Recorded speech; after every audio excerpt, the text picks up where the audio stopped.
So, idol worship used to be a thing back in the old days, often spoken about, usually in the context of forbidding over in the Torah and similar sources, which is pretty good, generally speaking, as, say, the worship of, the false god Molech was definitely a pretty objectively bad thing. However, in spite of that, there's a pretty fascinating point taught by the philosopher Maimonides in this regard, when he goes on about these ancient rites and forms of idolatry, how they were done, where, by who, what, etc.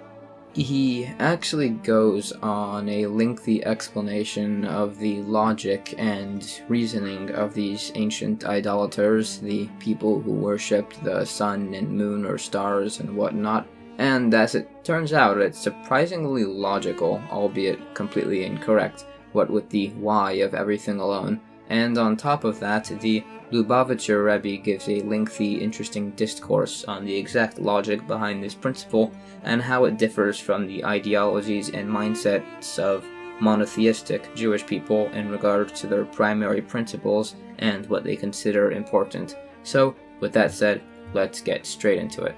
Well, to begin with, we start a bit elsewhere, with a discussion in the portion of Bamidbar, the book of Numbers, wherein it mentions all of the leaders of each tribe back in biblical times, each one led by a man who's referred to as the prince, were each giving offerings for the dedication of the altar in the tabernacle, and each of the tribes received a form of praise in the form of their name. The tribe of focus here is the tribe of Asher, the 10th tribe, whose name reflects this. Asher, in Hebrew, means fortunate, in reference to the fact that the Jewish people are considered fortunate in the fact that they chose to worship and believe in God as opposed to any idol, and predominantly how God chose them in return. However, there are some questions on this, the main one being, what is this notion of this choice? Seemingly, just simply logically speaking, how is this considered a choice at all? This is the most obvious decision in the world. Why is anybody considered fortunate for choosing that when there was basically no alternative? So, in response, an analogy is given in a midrash, one of the commentaries, which will explain this and the above points about the people who worshipped false idols and their mindsets. It's as follows. Say a king enters a country along with 3 members of his court, a duke, an officer, and a commander.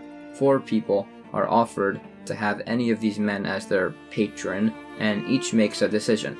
The first man says that he'll pick the duke as his patron.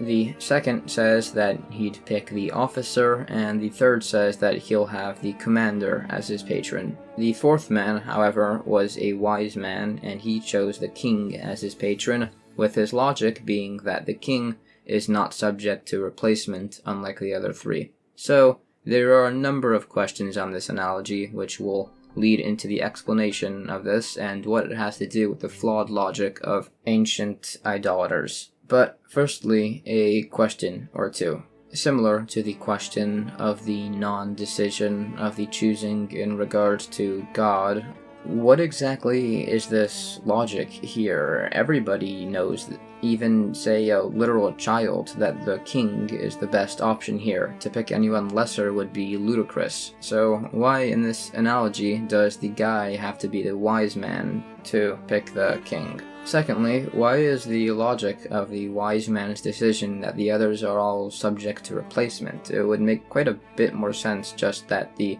king himself, just being the king, is better than the other 3. You don't need to explain it by the others being subject to replacement. There's a reason he was made king, so what's up with that slightly odd choice of logic? So, let's get into the main point.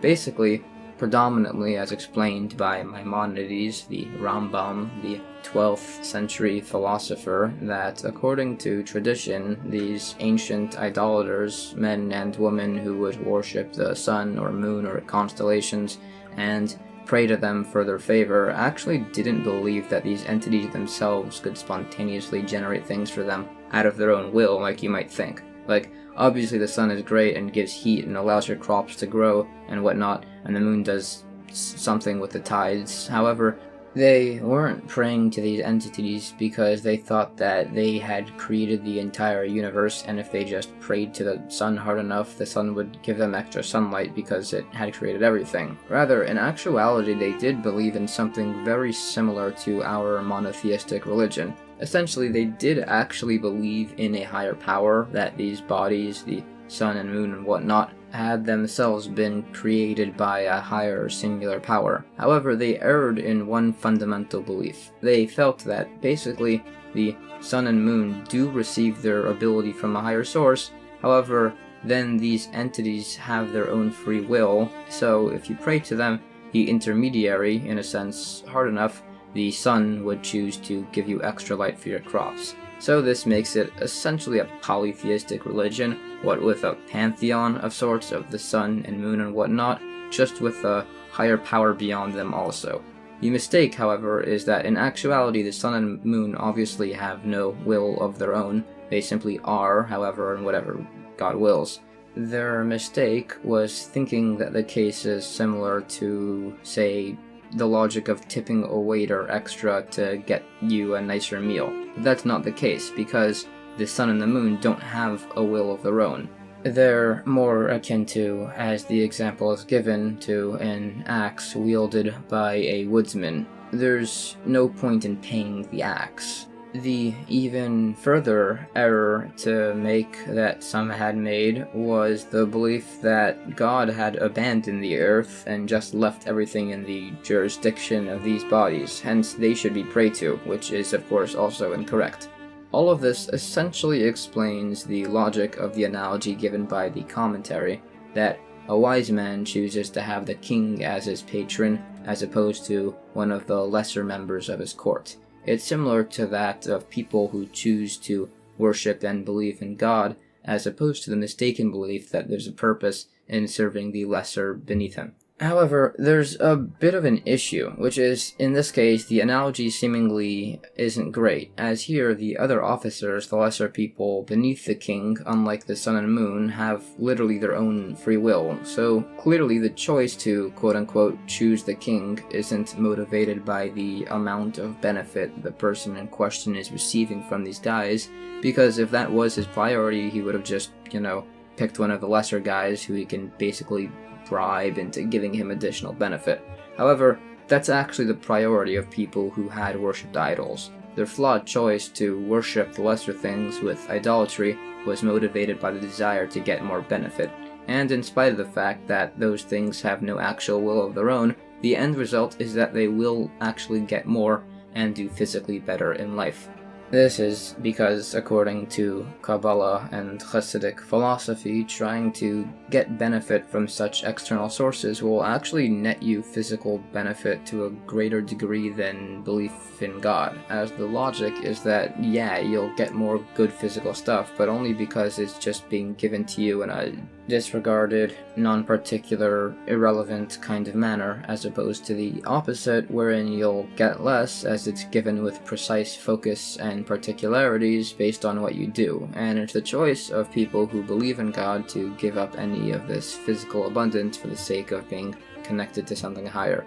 In fact, this actually further explains the analogy, that the decision of the wise man was based on the non-permanence of the other lesser officers, which itself ties to the fundamental belief of the coming of Mashiach, that the current result of things may be that those who behave worse receive more, but that won't always be the case, and in fact the inverse applies, that now those who do properly and well receive less, but in the future they will receive far more.